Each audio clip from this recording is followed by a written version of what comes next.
नमस्कार दोस्तों, stock India YouTube channel आपका हार्दिक स्वागत करता है।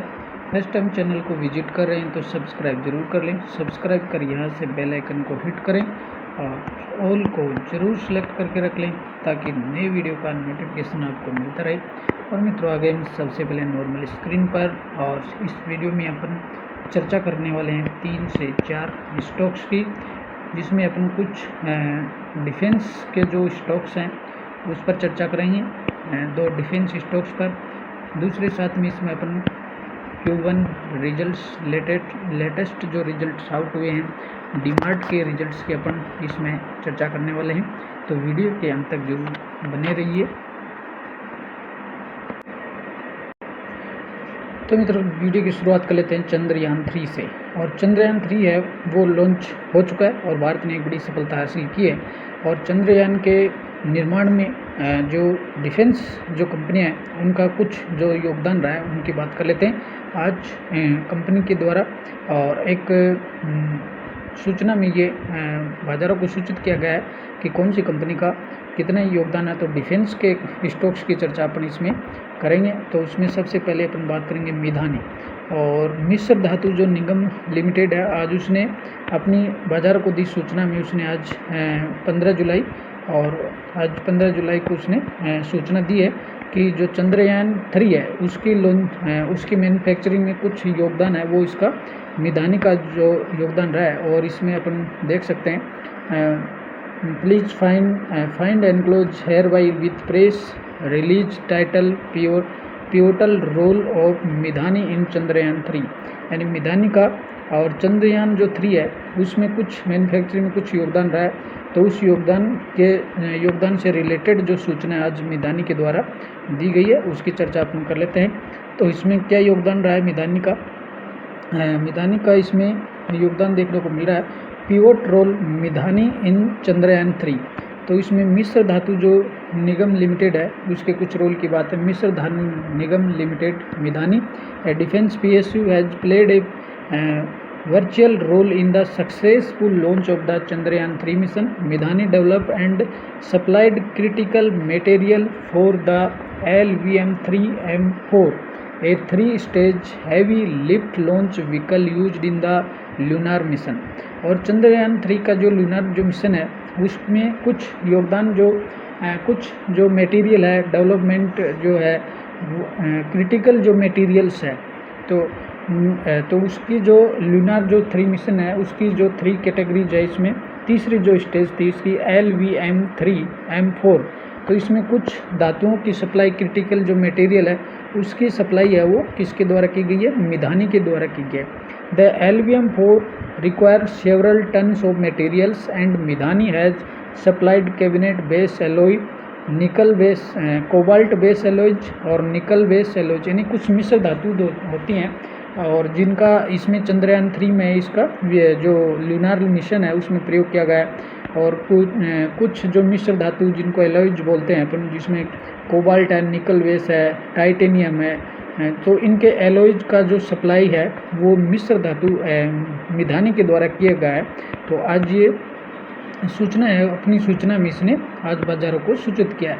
और दूसरी बड़ी न्यूज़ की अपन बात करेंगे HAL की। और HAL ने आज एक बड़ा एग्रीमेंट यहाँ दिया है और इस एग्रीमेंट की सूचना आज यहाँ अपने इस लेटर में दिया है। और HAL के द्वारा ये जो एग्रीमेंट हुआ है वो हेलीकॉप्टर को लेकर किया। तो इसमें we would like to inform the company has signed an agreement.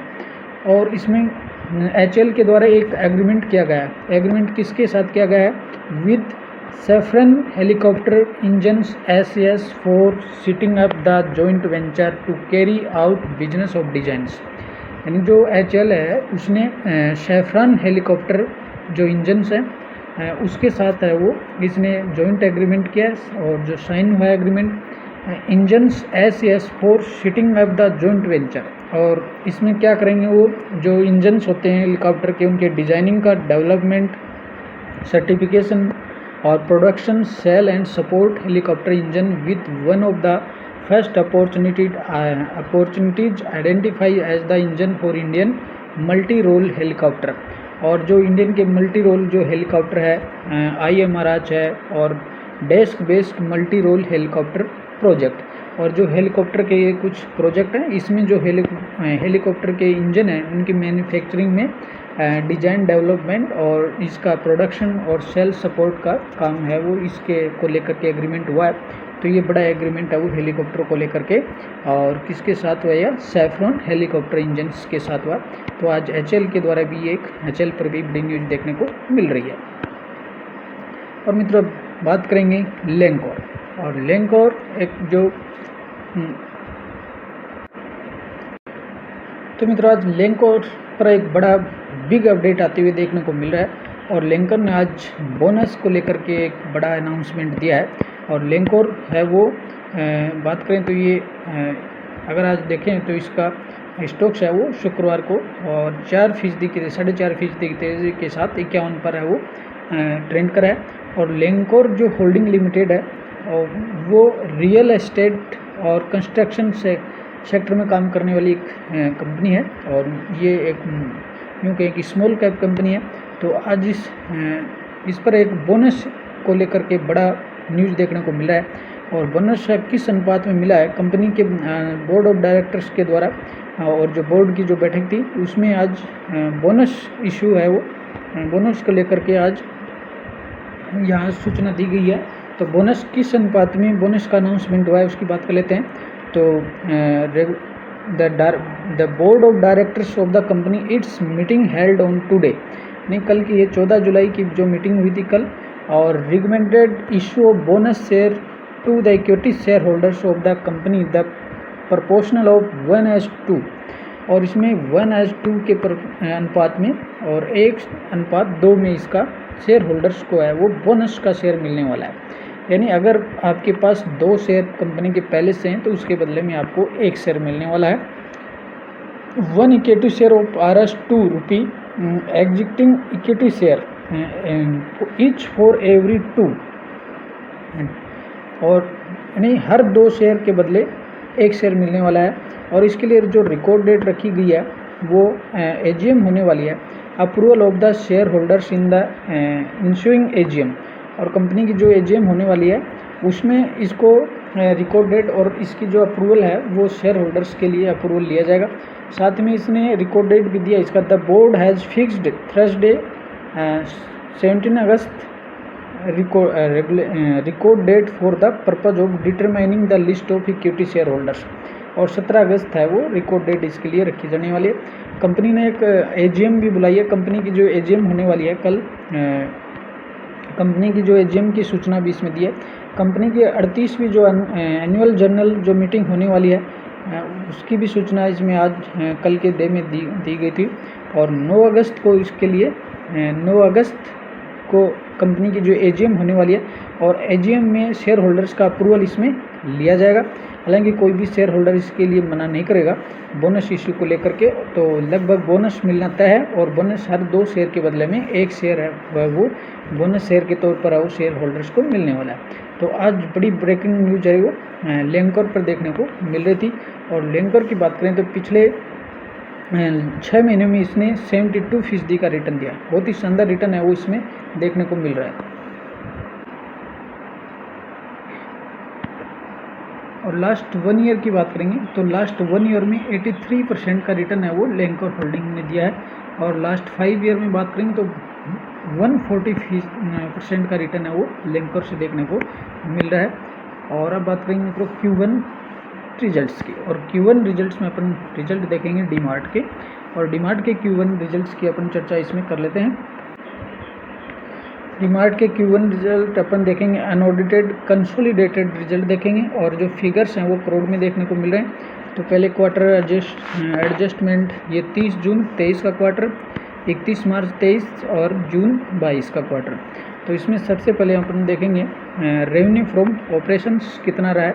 तो रेवेन्यू फ्रॉम ऑपरेशन यहाँ देखने को मिल रहा है 11,865 करोड़, पिछले क्वार्टर में 10,594 करोड़, और जून 22 में था 10,038 करोड़। तो 10,038 से बढ़कर के तो कितना हुआ है 11,865, यानी ईयर टू ईयर करीबन इसमें 1,000 करोड़ की जंप देखने को मिल रही है, 1,000 करोड़ प्लस हुआ है। और क्वार्टर ऑन क्वार्टर अगर इसको पकड़ेंगे तो 10,594 से बढ़कर के 11,838 65 का रेवेन्यू कंपनी ने हासिल किया। तो यहाँ भी क्वार्टरली भी बढ़ा है और ईयरली भी बढ़ा है। और अब बात करेंगे टोटल इनकम और देखेंगे कंपनी की, तो टोटल इनकम का कॉलम और देख लेते हैं। इसमें टोटल इनकम 11,904, पिछले क्वार्टर में 10,627 और जून 22 में सब 10,067 करोड़ का रेवेन्यू रहा। तो ये क्वार्टरली भी ईयर टू ईयर भी बढ़ा है और क्वार्टरली भी बढ़ते हुए देखने को मिल रहा है। अब कंपनी के खर्चे और देख लेते हैं, कंपनी ने इस क्वार्टर में कुल कितने खर्च किए हैं। तो टोटल एक्सपेंसिव का खर्चा ये रहा, कॉलम ये रहा 11,006 करोड़, 10,002 करोड़ और 9,191 करोड़। तो खर्चे हैं कंपनी के ईयर टू ईयर भी बढ़ रहे हैं और क्वार्टरली भी बढ़ रहे हैं। तो खर्चे हैं वो दोनों ही बढ़े, ईयर टू ईयर भी बढ़े और क्वार्टरली भी बढ़े। और अब इनकम में से अगर खर्चे घटाएंगे तो अपने पास आएगा net profit for the period. तो प्रॉफिट फॉर द पीरियड का कॉलम अपन देखते रहते हैं, profit for the period year, net profit after tax. तो नेट प्रॉफिट कंपनी का ये रहा नेट प्रॉफिट का कॉलम और इसमें रहा है 658 करोड़, पिछले क्वार्टर में था 460 करोड़ और पिछले वर्ष था 642। तो अगर ईयर टू ईयर अगर इसको पकड़ेंगे तो 642 से बढ़ कर के 658 हुआ। तो कितना इसमें जंप हुआ, करीबन इसमें आप मान सकते हैं इसमें 14 करोड़ का जंप हुआ है, 14 करोड़ की जंप हुई है ईयर टू ईयर। और क्वार्टरली अगर इसको देखेंगे तो क्वार्टरली इसमें 2 करोड़ कम हुआ है। पिछले क्वार्टर में कम नहीं हुआ, पिछले क्वार्टर में 460 करोड़ था और इस क्वार्टर में बढ़ करके 658 करोड़ हुआ है। तो करीबन इसमें आपको 140 करोड़ की इसमें जंप देखने को मिल रही है। तो all over quarter on quarter भी इसमें शानदार ये देखने को मिल रहा है, यानी क्वार्टरली भी जंप हुई है और ईयर टू ईयर भी इसमें जंप देखने को मिल रही है। और इसी का रिफ्लेक्शन अपने को ईपीएस में भी मिल जाएगा, कंपनी का ईपीएस। और देख लेते हैं अर्निंग पर शेयर। तो इस क्वार्टर में अर्निंग पर शेयर है 10.14, पिछले क्वार्टर में 7.1 था और पिछले वर्ष था 9.93। तो ईयर टू ईयर भी ईपीएस बढ़ा और क्वार्टरली भी ईपीएस यहाँ बढ़ते हुए देखने को मिल रहा है। ऑल ओवर रिजल्ट्स हैं वो क्वार्टरली भी संतोषजनक है और ईयरली तो इसमें बढ़ोतरी है ही। तो इसमें कुछ की पॉइंट्स और देख लेते हैं, रिजल्ट्स के कुछ की पॉइंट्स यहाँ कंपनी ने दिए हैं और उनकी चर्चा अपन कर लेते हैं। स्टैंड अलोन टोटल रेवेन्यू अब 18% है, 11,584 करोड़ रहा है। और स्टैंड अलोन जो पीएटी रहा है, प्रॉफिट आफ्टर टैक्स, उसमें मात्र 2.3% की इसमें जंप हुई है। तो इसमें कोई बड़ा जंप यहाँ देखने को नहीं मिल रहा है डीमार्ट के रिजल्ट्स में, मामूली इसमें ग्रोथ हुई है 2.3% की। और इसमें अगर कुछ की हाइलाइट्स की अपन बात करें तो टोटल जो रेवेन्यू रहा है कंपनी का 11,584 करोड़, उसमें से ग्रोथ कितनी हुई है 18.1% की क्वार्टरली ग्रोथ हुई है। अगर एविडिटा की बात करें तो एविडिटा है वो ईयर टू ईयर मात्र 2.8% बढ़ा है। और पीएटी स्टूड रहा है इसमें प्रॉफिट आफ्टर जो टैक्स रहा है उसमें 2.3% की ग्रोथ यहाँ देखने को मिल रही है। और देखें तो स्टॉक्स है शुक्रवार को मामूली बढ़त के साथ 3840 पे क्लोज हुआ है। और अगर इसके कंसोलिडेटेड की बात करेंगे तो इसका जो नेट प्रॉफिट है वो मात्र 2% की ग्रोथ हुई है और कितना रहा है इसमें 659 करोड़ रहा है। और पिछले इस वर्ष की बात करेंगे तो वर्ष 2023 में अभी स्टॉक्स है वो 5 से 6% डाउन में ही देखने को मिल रहा है। पीछे जो कवरिंग थी रिटर्न तो नहीं मिले, अलबत्ता 5 से 6% है वो डाउन में देखने को मिल रहा है स्टॉक्स। और लास्ट 1 ईयर की बात करेंगे तो लास्ट 1 ईयर में भी ये 2 से 2.5% है वो स्टॉक्स है वो डाउन ही देखने को मिला है। हालांकि लास्ट 5 सालों की बात करें तो पिछले 5 साल वाले जो शेयर होल्डर्स हैं उनको जरूर यहाँ फ़ायदा मिल रहा है, करीबन 150% का फ़ायदा है। तो एक ये जो जर्नी थी यहाँ कंपनी की, यहाँ वाली जर्नी थी 2022 तक, 22 से देंगे एकदम बिल्कुल अच्छी जर्नी थी और अच्छे रिटर्न ही पिछले सालों में मिले। लेकिन अब जो 22 के बाद में स्टॉक्स में यहाँ एक बड़ी फॉल देखने को मिली है और वो फॉल अभी इसकी भरपाई हुई नहीं है कि लास्ट 1 ईयर में कोई रिटर्न नहीं मिला, 2% डाउन है। और वर्ष 23 में भी जनवरी से लेकर के जुलाई तक अब भी स्टॉक्स है वो पिछले लेवल से नीचे ही है, 5 से 6%। हालांकि स्टॉक्स है ये कमबैक करेगा, और जब भी कमबैक करेगा इसमें बड़ी तेज़ी और बड़ी रैली ही आपको मिलेगी यहाँ, क्योंकि कंपनी अपने बिजनेस पर फोकस कर रही है और जो स्टोर्स हैं उनकी संख्या हर क्वार्टर में बढ़ा रही है। इस क्वार्टर में भी स्टोर्स की संख्या बढ़ाई है, उसको तो अपन देख लेते हैं, कवर कर लेते हैं कितने स्टोर्स बढ़े हैं। तो स्टोर्स की बात करें तो इस क्वार्टर में भी कंपनी ने कितने 3 स्टोर और ऐड किए हैं। Q1 जो फाइनेंशियल 24 में, इसमें कंपनी ने 3 स्टोर ऐड किए हैं, और इस तरह से कंपनी है वो स्टोर्स की संख्या बढ़ा रही है, और फिलहाल जो बिजनेस है उसके एक्सपेंड पर ही कंपनी का फोकस है। जब भी कंपनी मार्जिन्स पे ध्यान देगी तो इसमें बड़े बड़े प्रॉफिट है वो जनरेट कर सकती है कंपनी। तो इसको इस तरह से हल्के कंपनी में नहीं ले, बड़े रिटर्न्स यहाँ मिलेंगे लॉन्ग टर्म के लिए, इसमें रुके रहें। कंपनी का बिजनेस मॉडल अच्छा है और कंपनी है वो फिलहाल बिजनेस पर फोकस कर रही है। तो ये थे आज के डीमार्ट्स के रिजल्ट्स, और आशा करते हैं वीडियो आपको पसंद आया मित्रों। तो अगले वीडियो में फिर मिलते हैं, तब तक के लिए नमस्कार।